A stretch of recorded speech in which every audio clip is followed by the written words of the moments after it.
In an attempt to calm racial tensions which spurred violence in South Tel Aviv in recent weeks, the Garden Library hosts an African solidarity party.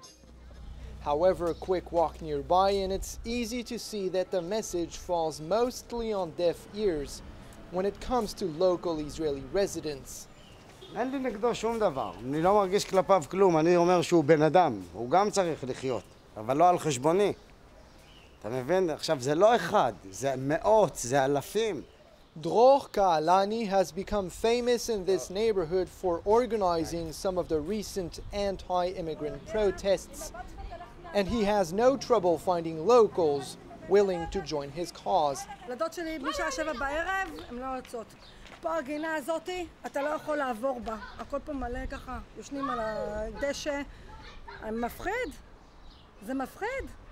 אתה לא יודע, תחנה מרכזית זה מפה, כמה מקרי אונס היה פה?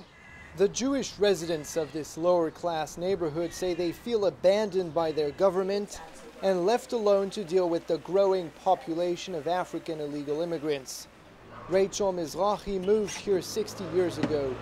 Too afraid to leave her apartment, she spends most of her time on this balcony.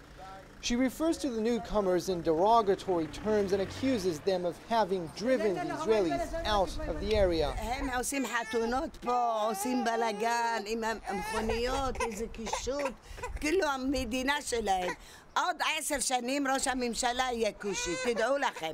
הם יאכלו אותנו בלי מלח. Close by, the Eritreans who live in this house, which was targeted in the recent wave of interracial violence, are also choosing to stay indoors as much as they can. They tell us that they came to Israel to escape from a brutal regime, but they no longer feel safe here either. We are afraid. Why not afraid? You know what they're doing before.